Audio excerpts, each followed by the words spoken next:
Welcome to SportsBeat KC, the Kansas City Star's daily sports podcast. It's Wednesday, April 28th, and I'm Blair Kirchhoff. With the 58th pick in the 2021 NFL Draft, the Kansas City Chiefs select, okay, it doesn't have the same ring to it as, say, a single-digit number, but that's a good thing for the Chiefs. It means they traded out of the first round to the Baltimore Ravens to land their left tackle in Orlando Brown Jr.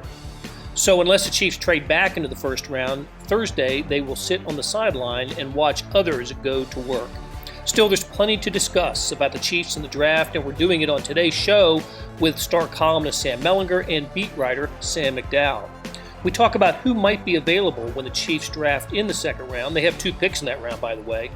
Will there be a surprise player available to them? What's been the team's recent success in the early rounds? And we'll get some final thoughts on the Orlando Brown trade. So, a lot to get to. Let's get started on SportsBeat KC. Hey, good morning from Kansas City, and welcome to SportsBeat Live, a special Chiefs edition. We're talking Chiefs and the NFL Draft today with the folks that know them oh so well. Sam McDowell is here. Sam, good morning. How are you doing? Hi, good morning, Blair. How are you doing? I'm doing all right. Sam has been battling a little bit of a bug. He's playing hurt. We really appreciate you being here today. We think Sam Mellinger is going to join us at some point. Looking forward to having Sam on with us as well. It's been a busy week for Melly. He was on the SportsBeat Live with the Royals yesterday, and we want to switch teams and talk Chiefs today. Hey, before we get started, a shout out to our sponsor, the University of Kansas Medical System. It is great to have them on board. So, well, Sam, while we wait for Melly, I want to chat with you about a story that is that you've written that appears online on kansascity.com.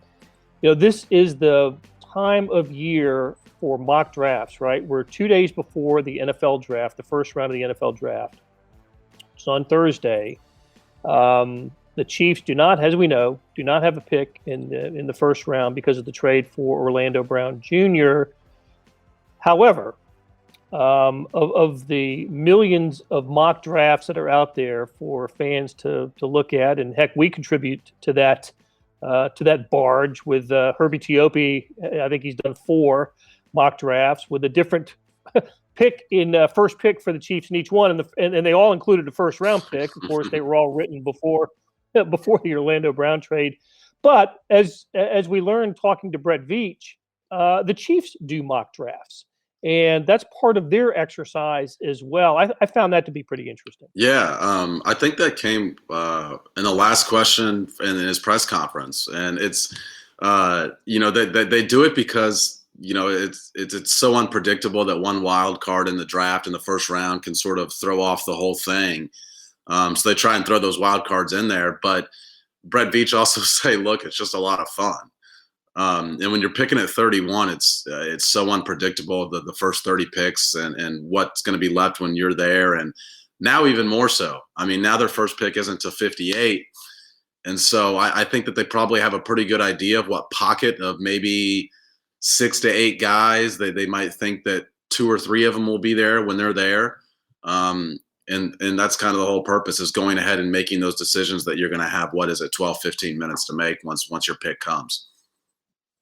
Yeah, look, they've got to do several mock drafts because, as we know, no mock draft is perfect, and things change with almost every pick. So, and let's just say the Chiefs were still picking at 31 this year.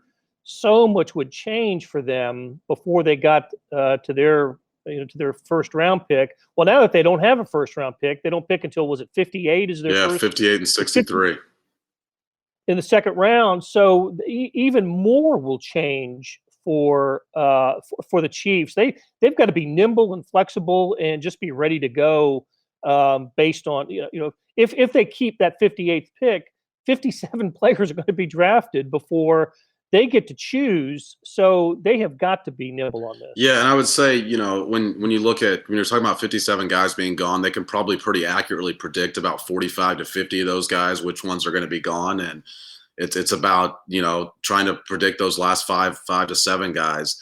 But to your point, I mean, the other thing they need to be nimble with is, we know Brett Veach doesn't mind moving around in the draft, both moving up and moving back. And so if they've got a guy ranked around, let's say 40 on their draft board, and it gets to 50 and that guy's still left, it still wouldn't surprise me if they sacrificed a pick and maybe, like a 7th rounder next year to move up those 3 or 4 spots because they think that guy's got value. The same token, if they feel like they've got a pocket of 6 to 8 guys that they think are going to be available at 58, and they're anticipating, hey, these are the 6 to 8 guys that we could take, but we expect we're going to decide between 2 or 3 of these guys, and they're all gone. I think we could see them move back and try and get back in the 3rd round because they don't have a 3rd round pick right now. Interesting. Hey, remind me, the last time the Chiefs had 2 second rounders was it 2018 or 2019? 2019, and the picks were McCole Hardman and Juan Thornhill. Didn't the Chiefs do some moving in that in that round? Yeah, they did. They moved up to get McCole Hardman, right, in that draft. So now, was that a draft that they had? That was also a draft that they did not have a 1st round pick. So that's an interesting comparison. Yes. Because I think the reason that you'd be a little bit more hesitant to give up picks to move up would be that you don't have a 1st round pick. And really even more so, you're down to 6 total selections. They had 8 selections before last week's trade. And it's more so the quantity of selections, I think, that would make them, it's certainly not 0% chance that they make a move up, but maybe it moves from 15 to 10 or something like that, because you don't want to have a draft with only 4 or 5 draft picks. No, right. So we talk about the 2019 draft and how they didn't have a 1st round pick. That is something that I wanted to talk with you about. In the Andy Reid era, this will be the 9th draft of the Andy Reid era for the Chiefs. And if they do not trade into the 1st round, they will have, 4 of the last 6 years without a 1st round selection. Yeah, wow. That's interesting. So they in that time from 2016 on, of course, Patrick Mahomes 1st round pick in 2017. And then last year, Clyde Edwards-Helaire with the number 32 overall pick. So no 1st round pick in 16, 18, 19, or 21. In Andy Reid's first 3 years in Kansas City, they kept their 1st round pick. Of course, his very first pick was the 1-1 of Eric Fisher. They got Dee Ford in the 1st round in 2014 and Marcus Peters in the 1st round in 2015. But you can't argue with the success of the Chiefs, and there are things you can argue with, and we will quibble with the Chiefs about. But where they are, back-to-back Super Bowls, a Super Bowl championship, and not having a 1st round pick in 4 of the last 6 years seems to have worked out well for them. Yeah, it's interesting because I will say they are getting to a point where they have higher dollar players than they did when they first didn't have those. I mean, when they forego their 1st round picks and what was it, 16, I guess, and 18, they didn't have the They didn't have the high. They acquired Frank Clark with one of those trades and gave him a lot of money. Now Chris Jones is making over 20 a year. Patrick Mahomes is going to be making over 30 a year and then over 40 a year. So what I'm saying is they are getting to a point where this cheaper talent, where you've got a guy locked in for 4 to 5 years, is going to become more important than it is now, or than it has been those past, what'd you say, 4 out of 6 years. And I do wonder if there's going to be more of an emphasis to acquire the cheaper talent because of that. Well, that's definitely important. I mean, if you're going to maintain a playoff caliber team on a consistent basis, you have to have a mix of the cheaper talent. There's no doubt about that. Look, the New England Patriots went 2 decades with that philosophy, right? Moving on potentially higher priced veterans, guys that were in their, about to get their 2nd contract, and then, supplementing it with the draft. So, okay, so those are the 1st round picks, and the Chiefs are not in the 1st round. So I'm even more interested in the 2nd round picks in the Andy Reid era of the Chiefs. They didn't have one in 2013 because of the Alex Smith That went to the 49ers in the Alex Smith trade. They didn't have one in 2014. So starting in 2015, these are their second round selections. 2015, Mitch Morse, useful player, center. 2016, Chris Jones, terrific Decent player, pick. great pick. Yep. 2017, Tano Passanio, no longer with the club. 2018, Breland Speaks, no longer with the club. 2019, as we said, McCole Hardman and Juan Thornhill, and then 2020, Willie Gay Jr., who jury is still out on Willie Gay. I think the consensus of opinion is there's a guy that really was affected by the pandemic and the lack of preparation time in June, July, August, but everybody's still waiting to see what he's going to be about. So when you add up the first and second round picks, this is the stat I came up with. In the last three drafts, 2018, 2019, and 2020, the Chiefs have gotten three primary starters out of those three drafts. Clyde Edwards-Helaire, Juan Thornhill, and Derek Nottie. Now, not counting cornerback Snead this year, who had who was terrific and would have been a starter if he wasn't hurt, right? But you have to start half the games to be on this list. That's not a great yield from your first three rounds over the last 3 years. Yes. I'm sorry, not 3 rounds, but entire drafts over the last 3 years, 2018, 2019, 2020, the Chiefs just with 3 starters. From a business standpoint, as you mentioned, they've got to be more productive there. Yeah, and that's what's going to kind of be coming at them eventually. I mean, they've got enough talent around Patrick Mahomes right now to get away with that, and they've done a really good job of retaining their talent. It is, the one other factor in this is the Chiefs obviously do pick late in all those years you're mentioning. So it's more difficult to acquire a guy you hit on late in the second round than it would be when you're picking 35, 36. But I will say that second round list that you listed, Blair, is a pretty good crop. I mean, obviously Breland Speaks was a bust. I think they wanted, of course, more from Tano Passanio. I think Willie Gay is still going to be a starter eventually. McCole Hardman's been a contributor. I think that they would like to have more out of McCole Hardman. We've talked about the fact that this is a big year for him. But I still think, when guys who are taken late in those drafts, I'd like to look at the back end of those to see what kind of contributions they've gotten fully from those guys. Sometimes they take a little bit longer to develop. They're not starters right off the bat in year one. And like I said, I think Snead's going to be a starter this year. Willie Gay, I think, will eventually be a starter. If not this year, then I think by at least the back half of this year, we're going to talk about Willie Gay as a starting linebacker. But it goes back to the point we've been making. It's just going to become every year more and more important that they hit on these picks because they've got a lot of high-priced veterans, and it's either going to be acquiring 2 or 3 lower-cost veterans, or it's going to be hitting on your draft picks. Well, and those 3 drafts also produced a lot of good special teams players. Armani Watts, Dorian O'Daniel, Rashad Fenton has been a contributor. They've gotten contributors, but I just think there needs to be for the economic future of this team, there just needs to be more production from the draft. So let's get to a couple questions. Kyle Coffey weighs in. Hope all is well. Tell me why I feel like the Chiefs are going to have a boring draft this weekend. That being said, they need to hit on almost all the picks that they have. That's what we were talking about. Boring draft, Sam? Yeah. Maybe. No headline. They're not, look at the storylines nationally going into the draft. It's the quarterbacks, right? And who are the 49ers going to take at 3? What are the Patriots going to do about their quarterback? Those are the sort of the national headlines. Chiefs are not part of the national headlines, and that's not a bad thing. Yeah, I was going to say, when you've got a boring draft, it usually means you had a pretty good year the year before.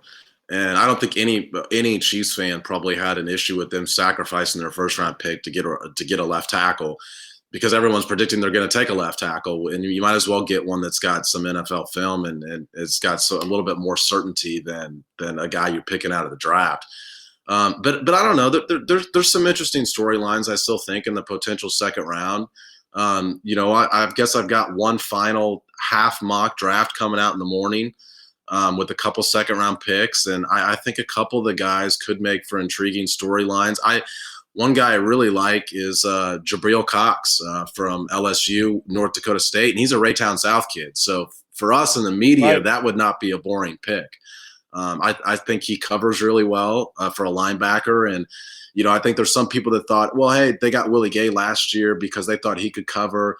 So why get a guy that already fills a skill that you think you've already got a guy that can do? And that's just not the way that they draft. The Chiefs don't say, we've got a guy that can do this, so we're not going to get another guy that can do this. That's just not the way they operate. So I think if Jabril Cox is sitting there, especially at that 63rd overall pick, I think that they would be interested in him. And like I said, that certainly wouldn't qualify as boring to us in the media.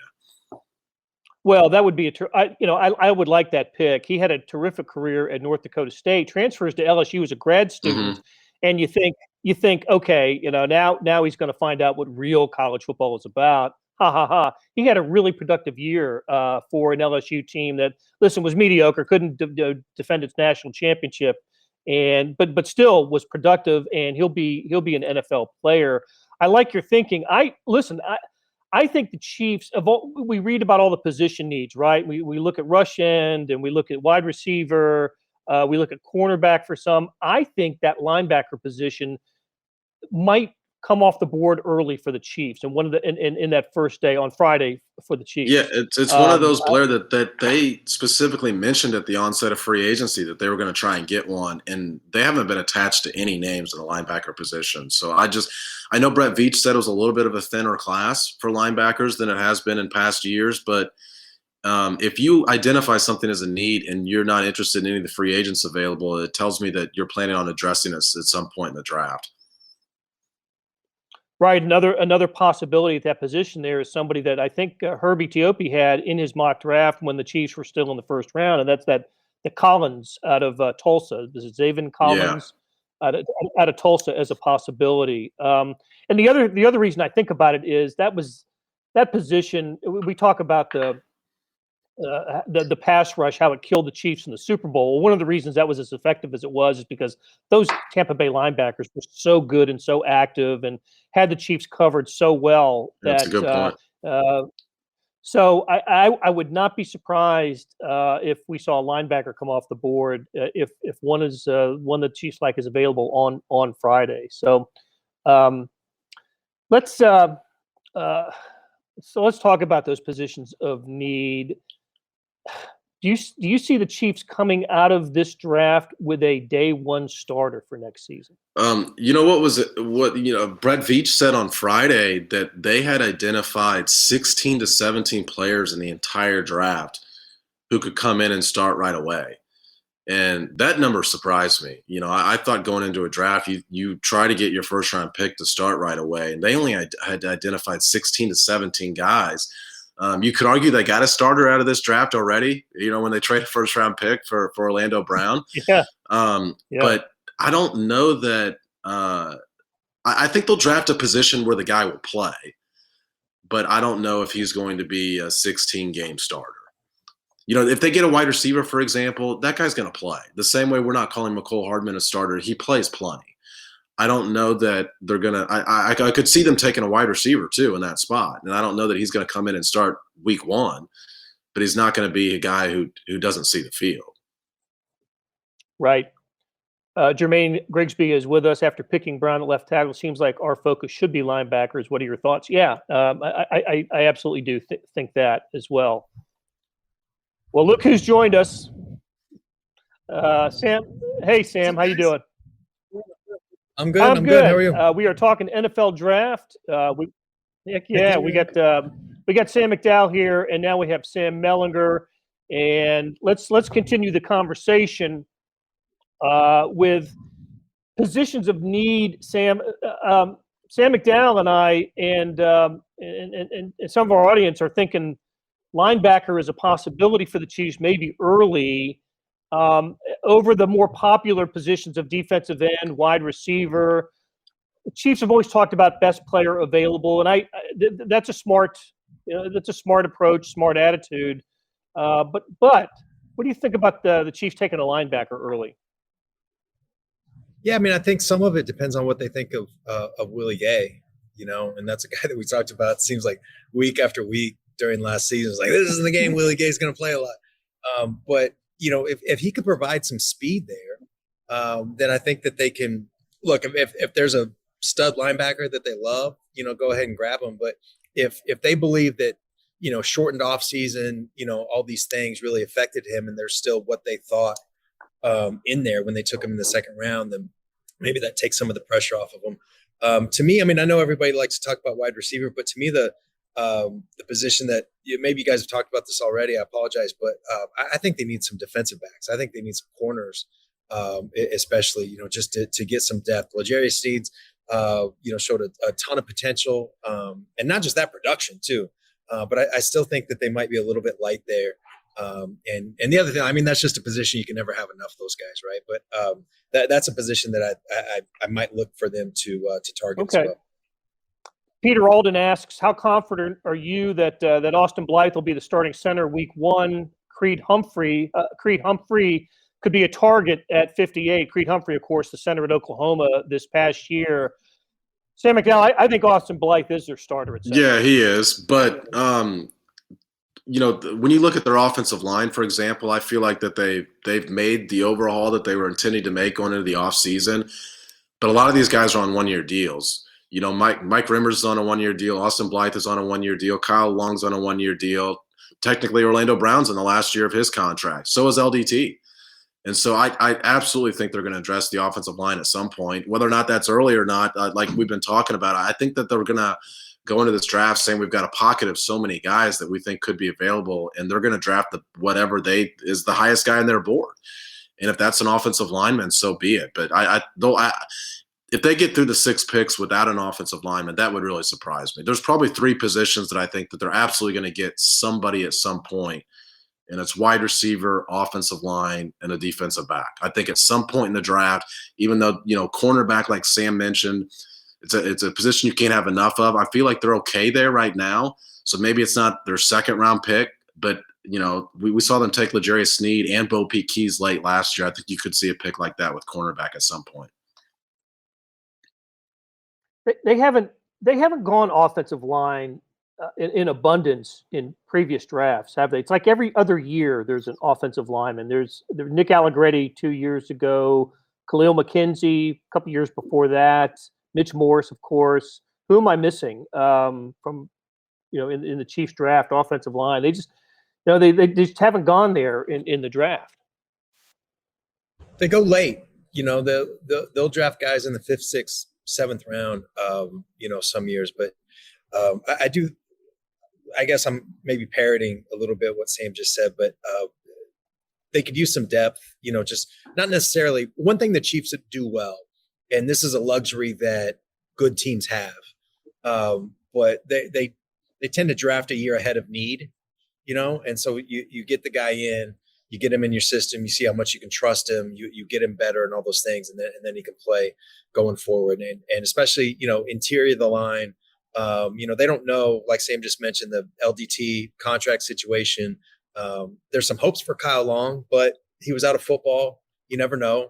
That get those guys in the middle of the line and get them in your system for a year, and maybe you got something, for the 22 season. Lego Maego suggests offensive tackle Josh Ball from Marshall. That's a new name for me. I haven't been looking there for the offensive line. He also asks about needing an edge rusher opposite Frank Clark.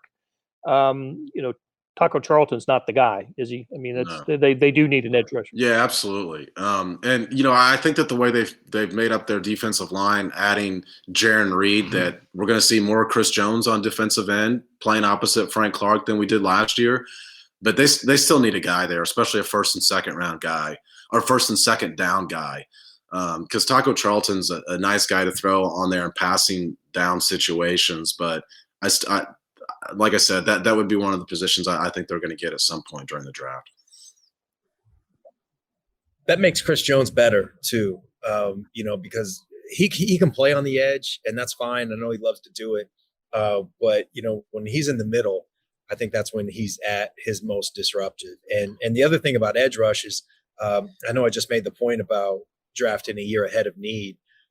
Frank Clark, they can save $14 million on Frank Clark after this season. So, that's something to keep in mind too. It'd be nice to have, kind of what they thought Passanio was going to be, a development edge rusher.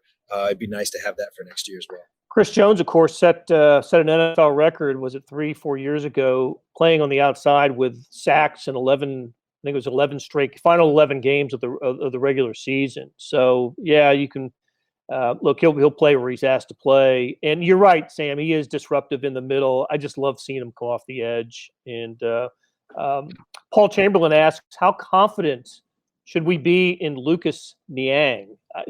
Interesting name. And before we knew about Orlando Brown Jr., that was the guy I was thinking, are they really going to go there? Are they going to put a guy who's never played an NFL snap at left tackle to protect Patrick Mahomes? But we've heard nothing but good things about Lucas Niang, haven't we? I mean, I think Lucas Niang and Mike Remmers are going to be in a camp battle for the right tackle job. I still go back to the funny story that Brett Veach told about Patrick Mahomes the week of the Super Bowl, about he was such a thoughtful guy because the week of the Super Bowl, he was like, hey, how's Niang doing? Because he was an opt-out. And the reaction for me was, oh, my God, I mean, how bad does the offensive line look this week if he's worried about a guy who opted out for the season? But it's a guy they've been talking about enough to where you feel like they feel pretty good about him. And like I said, I think he's going to battle for the right tackle job. But, because of the other moves they've made, he's not a guy that they're dependent on, if he doesn't pan out. Because, I mean, he's never played a down of NFL football, and he hasn't played any football for a full year and a half now. So it's a lot to ask for a guy like that. It'd be the offensive line to start a rookie. It's already a lot to ask, but especially one that hasn't played football for a year. They needed Remmers there. I feel like if Remmers, like Sam just said, it's going to be a battle between Niang and Remmers. And if it was just Niang, there's no safety net there. You know what I mean? And that's a lot of faith. Like, you don't know what the guy's been doing. I'm sure he's sending videos in of in a sort of a written plan of, his workouts and stuff like that. But I don't know, like that is a big leap of faith. And maybe he's doing it, maybe he is on all his P's and his Q's and all that stuff. But it's good to have it, worst case scenario, Mike Remmers can be a steady right tackle. And I know, like, people, when they hear Remmers, they think of the Super Bowl. Left tackle is a different deal. And I think, and that was the third or fourth position that Remmers been playing. That at right tackle, he was fine. He wasn't Mitch Schwartz, and they're going to miss Mitch Schwartz a lot. But he's an adult and he can do the job. And I think Niang probably has a little bit more upside, because they were talking about him at tackle as soon as they drafted him. The plan was probably guard as a rookie, and then they're going to kick him out to tackle. Well, maybe they just missed the guard part. Yeah, to your point, Sam, we saw some of those workout videos that I think it was his trainer that was posting. And it's funny, like day or two before they traded for Orlando Brown, he's working out at left tackle. It was very clearly that his stance was left tackle. So I think that he anticipated that he was going to be in the mix for a left tackle. I think the rest of us all thought they would get another body there at some point before this offseason was done.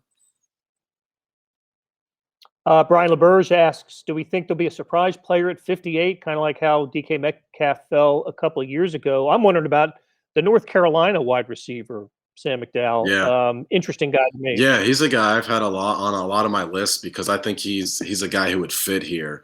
He averaged, I think, 20.6 yards per catch this year and maybe 20.7 last year, something like that. And it goes back to what I said earlier, Blair, the fact that, you might say, oh, well, they have Tyreek Hill, they've got McCole Hardman, but this is a team that looks to stack onto the talent it already has. It doesn't say we've already got a guy that can do that. We're not going to get another guy that can do that. I just think he would be a good fit here. I mean, he runs vertical routes really well. When you watch his highlights, he's got just like some hesitation in his moves that I think would benefit McCole Hardman if he had those types of hesitation. So I think he would be a really interesting fit. I don't think he's going to get to 58, though. I think he's going to go somewhere early, mid-second round. De'Ami Brown, am I pronouncing that right? Yeah, De'Ami Brown, yeah. Okay, yeah, from the wide receiver from North Carolina. Samuel Williams asked, should the Chiefs trade down to get a better spread between rounds, or will they stay with 2 second-round picks? We mentioned this earlier. The 2 second-round picks worked out well for them a couple years ago with McCole Hardman and Juan Thornhill. So I don't know. Is it important? How about Brett Veach in his press conference on Friday? We've referred to it a couple of times in podcasts and these shows already. This was, an hour and a half before the Orlando Brown news broke, and Brett Veach is talking to the media, knowing that the Chiefs have traded for Orlando Brown, but couldn't say anything about it. But he kept talking about that sweet spot, right? That second round sweet spot. That's late in the second round, and that's where the Chiefs just happen to have a couple of picks. So I just thought, that's. I guess Brett knew what he was talking about. So Chris Lamar asks, how important is a tight end in this draft? I think it's important, and I would not be surprised if the Chiefs used one of their picks on a tight end. What do you guys think? Yeah, I mean, that's a position that they've wanted some depth at, kind of for a while. But I don't know. I keep thinking that guys that you add on offense, like skill position guys, by nature are going to take away from what you have now. And sometimes that can be complimentary with an E. But I don't know. I want Travis Kelce with my tight end snaps. I guess it depends on who you get, right? As always. But I don't want people taking away snaps from the guys I already have. Okay. Hey. Okay. Hey, let's take a quick break, and we'll be right back with some more Chiefs talk. The Kansas City Royals lineup is backed up by the region's strongest team in healthcare, the University of Kansas Health System. We both suit up with one goal in mind: to win. The University of Kansas Health System, official healthcare provider of the Royals. We're back with Sam Mellinger and Sam McDowell. And Melly, I don't think we've had a chance to talk to you since the Orlando Brown trade because of when it happened. Listen, we had a podcast with Sam McDowell and Herbie Teope on Monday, and the headline on it was something like, of course we're going to think it's a good trade. Why could it not possibly be a good trade ultimately? I mean, it just seems like the Chiefs did. They addressed the biggest need for sure, but let's look beyond that and see what did they overspend? Did the Ravens parting with a starter here? Let's try to argue the other side of the Orlando Brown trade.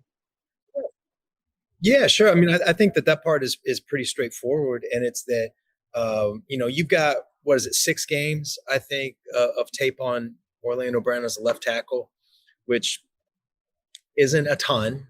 I get that he gave up 0 sacks and 0 hits, which is kind of what you want, right? But it's not a ton of tape. The Ravens, I mean, am I exaggerating if I say the Ravens might be the most different offense than the Chiefs? If that's an exaggeration, maybe there's a handful, but blocking for Lamar Jackson's a lot different than and all those running backs is a lot different than blocking in Andy Reid's scheme. You get him for $3.3-ish million this season, but then you got to pay him immediately. You can't keep, the highest they picked since they took Patrick Mahomes, the highest they picked is 32. That's a hard way to go about your business. So, I mean, I think those are the arguments that would be against it. You don't actually know how good he's going to be as a left tackle, and you're continuing this pattern of giving up your first round picks. That said, if you put the draft capital into these calculators, the Chiefs are basically using a mid second round pick on Orlando Brown. And I get, rookie contracts, that's how you build a team. A lot of times is you get guys like surplus value, right? But my God, like if there's ever a time to spend a little bit more on a player to fit a need, isn't it when your alternative at left tackle appears to be Lucas Niang protecting Patrick Mahomes' literal back. I think you'd rather have a 6'8", 350-pound guy who's done it in the NFL. And so that to me, if that's a mid-second round pick, because I looked at the trade at first and I didn't notice the second round pick coming back. All I saw was Orlando Brown on one side and the picks going out. And I was like, ooh, that's a lot. But, okay, I get it. You need a guy, and maybe you got a little desperate. But then once you get that second round pick coming back, to me, that pushed it over the top for me. That because you can still get good players at that part of the draft. So I think, look, the Ravens got rid of a player that didn't want to be there, and they were going to lose next year anyway. So I get their side of it, but I just think it's a tremendous deal. This is so much better than the Frank Clark deal. He did play 13 games at left tackle last year. I agree with everything you said, but it was like over 800 snaps, including the 2 playoff games. But you're right. Yeah, and it was 300 and some pass snaps, I believe, and it was 0 sacks, 0 hits. So he can play the position. You'd rather have like 5 years of tape or whatever. That is the interesting thing, though, is Lamar Jackson and Patrick Mahomes are very different in the pocket. Now, the number of pass snaps is interesting because I think Lamar Jackson threw the ball 400 times last year and Patrick Mahomes threw it about 600 times. So getting a sack-free game for Lamar Jackson is different than Patrick Mahomes. On the other hand, there is a little bit of a misconception that Lamar Jackson gets sacked less. He actually gets sacked more than Patrick Mahomes on those fewer dropbacks because, the guys that can evade pressure tend to try to evade pressure more often. So a lot of times those snaps are longer. He's got to protect for longer. So the transition, what I'm saying is from Lamar Jackson to maybe some of these plays that we see Patrick Mahomes trying to create more time, I think he's going to be a little bit smoother on that transition than maybe somebody else would. He's also a really good run blocker too. I mean, we talk about, the gimmicks, and Sam, you did a great job of writing about this last season, and there's a reason that they're doing them, right? Because they work and they're better than the alternative. And I wonder now, they'll still have that stuff, and they should, because that's a strength, is stretching horizontally. And it's easier to attack any particular part if you're sideline to sideline. But, now they've got a much more credible threat when you've got, if it is at left guard with Tooney, him and Orlando Brown next to each other. That's a pretty good spot to send your running back if you need a half a yard, on 3rd or 4th down. The other operative stat for me to speak to the importance of the position and why you don't want either Lucas Niang or the 5th or 6th or 7th best offensive tackle available in the draft is the Chiefs were 25-1 when Eric Fisher started. And what were they? Something like 6-5 or 6-4 when he didn't. So that's how important that position is to the Chiefs and to Patrick Mahomes. So Blair. Brian. Well, I was just gonna say he grades pretty similarly to Eric Fisher. When you look at some of the guys that know offensive line play better than we do, and if the Chiefs could go get Eric Fisher in the 2nd round, they would take him in a heartbeat because of those stats you just mentioned. So, is he an improvement over Eric Fisher? I don't know. We'll see. He's just going to turn 25 next week. But is he an improvement over the other options? Absolutely. Okay. That's the part too, another part that puts it over the top for me is that what you just mentioned, he's 5 or 6 years younger than Eric Fisher. So this is a guy, you have to pay him next year, but you can kind of grow with this guy. And, it's not logical to believe that a guy like that is done improving at 24 years old, right? Like that this is as good as he's going to get. Exactly. You've got, especially, man, like listening to him, that press conference the other day. I mean, he's seems like a sharp guy, committed guy, focused guy, ambitious guy. It's a guy that they can grow with for sure. Because the Fisher and Schwartz thing was great, but they're in their 30s, and you knew that you'd have to do you would have wanted a few more years with those guys because they are good players, especially Schwartz. But getting younger is a pretty good deal as well. And one other thing, I'm sorry to sort of ball hog here, but the cost isn't that much. Like, what they were going to pay Fisher and Schwartz in 21 is actually more than what they'll pay, even if they end up paying Orlando Brown $18-20 million. It's still going to be less if you take the tackles together, Niang and Brown together. It's still cheaper And Yeah, I mean, we saw obviously Eric mentioned- Fisher make those steps too. I mean, if you just judged him based on his first 2 years in the NFL, it wouldn't have been pretty. The last point on Orlando Brown is whether or not he's an upgrade over Fisher, we upgraded in the media. And that's not a knock on Eric Fisher, but that Orlando Brown press conference, you were like, that's a guy I would seek out in the locker room pretty regularly. Well, let's see why that is true. Beth, if you got it teed up, let's hear a little bit from Orlando Brown Jr. First off, I just want to say thank you to the Hunt family and, the Chiefs organization for making this happen. I also want to thank the Baltimore Ravens organization and Mr. Bisciotti and Ozzie and DeCosta, Coach Hart, for all helping this happen. I'm so appreciative. I'm so thankful. I'm so blessed to have the opportunity to play left tackle in this league, which is a dream that, I set for myself as a young kid. And to have the opportunity to play here for this organization is just so special, given the history of everything that's going on here, everything that they've done lately, Coach Reed and his history, Pat and everything that he's done and is going to do. It's so special, and I'm so blessed and thankful to be here and part of this organization. Let's go first to Herbie Teope with the Kansas City Star. Go ahead, Herbie. Hey, Orlando, congratulations and welcome to Kansas City. I've got two quick questions just for you. Where were you and what was your reaction when you heard the trade went down that you were coming here? And the second one will follow after that. Yeah. So, man, it's crazy. I was in Norman, Oklahoma in the Everest in the indoor facility taking pass tests when my agent gave me a call. And, he was just like, are you ready to be a Chief? And honestly, I was a little bit overwhelmed. And it was a little hard for me to wrap my mind around, getting traded to a situation like this, which I think is the best in the league, going from what I came from. And, man, it was just like I said, it was just so overwhelming emotionally. And I'm so happy. I'm so blessed to be here.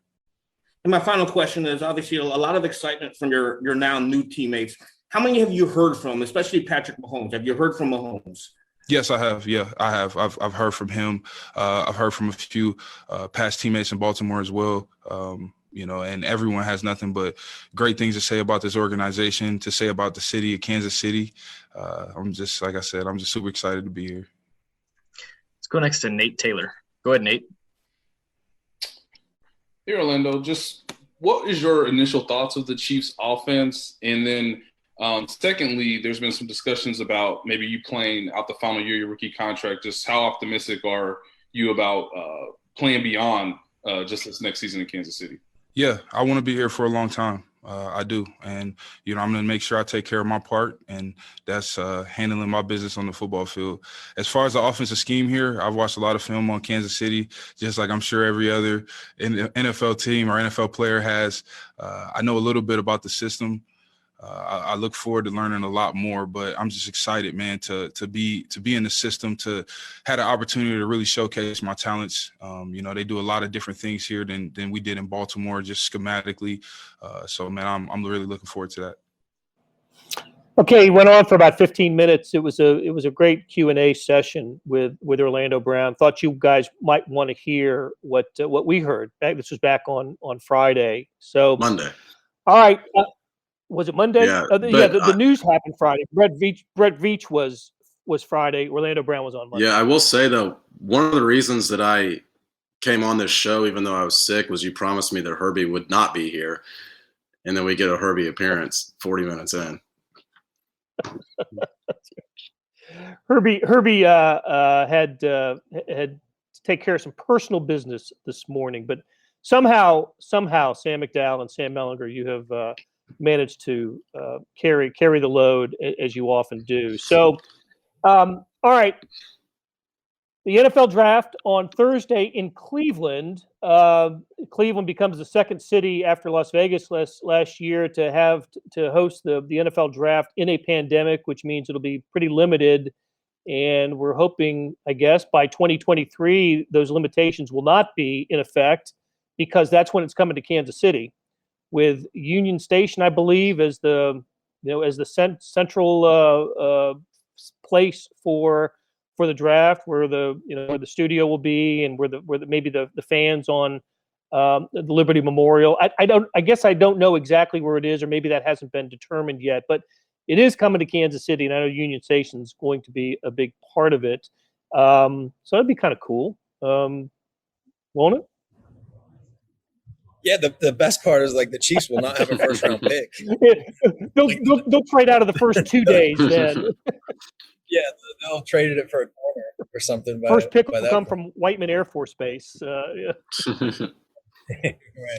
Right. But also, I do like, not to get off topic here, but Sam, you are a hero grinding through this with your like sort of stuffy nose or whatever your. Thanks for your service. For all those people, I think I tweeted this out, but for all those people that like have always wondered, could my voice get any deeper? The answer is yes, it does when I'm sick. And you get a virus that'll deepen the voice. So, hey, look, I really appreciate you guys joining us today. Sam McDowell's story on the Chiefs, how the Chiefs use mock drafts, is on kansascity.com. Really good read. Sam Mellinger, Mellinger Minutes for Your Eyes is already posted on kansascity.com. Mellinger Minutes for Your Ears is coming up on Friday. It's great stuff. Listen to the podcast and absolutely read the Mellinger Minutes for Your Ears. So want to thank the University of Kansas Health System. Want to thank Beth Welch, our producer, and continue following the coverage of the Chiefs, the NFL drafts, and all sports related to Kansas City in the Kansas City Star and on kansascity.com. Hey, and also, listen, this show appears weekly now on Tuesdays at 10 a.m., and we talk Royals with Sam Mellinger, Linworthy, and Vahe Gregorian, and others. So join us on Tuesdays at 10 a.m. talking Royals. So thank you very much. That'll do it for today. Thanks to our SportsBeat KC production staff of Derek Donovan, Beth Welsh, Monty Davis, Jeff Rosen, Chris Fickett, and Savannah Smith. Tip of the cap to Sam Mellinger and Sam McDowell for talking Chiefs and the NFL Draft. Links to their stories can be found in the show notes and on kansascity.com. Hey, we have another deal for you. You can subscribe to Sports Pass for 99 cents a month. That's right, 99 pennies a month. Sports Pass is the online version of the Star Sports section. You get all the stories that appear in the print editions of the Star, plus many more stories that appear on the website and certainly appear first on the website. After 3 months, it auto-renews at $5.99 a month unless you cancel. What a great time to subscribe. The Royals are still in first place in the AL Central. Our local colleges are always making news. Looks like KU is closing in on naming a new head football coach. And as this week proves, it is never not Chiefs season. So how do you get this deal? You go to kansascity.com/sportspass2020. That's kansascity.com/sportspass2020. You want more than just sports coverage? Check out the entire Kansas City Star product. Sports news, features, commentary, and analysis, the whole thing. You get all the stories written by my talented colleagues, plus additional national news, sports, and business coverage with the e-edition. Love that e-edition. The details for all of these deals can be found at account.kansascity.com/subscribe. That's a lot of dots and dashes. If you're having any trouble hunting down any of those offers, you send me an email, bkirkhoff@kcstar.com, and I will get you to the right place. So whether it's a sports pass or the full subscription, you're getting and supporting the best sports and news coverage in Kansas City and helping us produce programs like SportsBeat KC. Thanks for listening, and we'll be back on Thursday with another episode.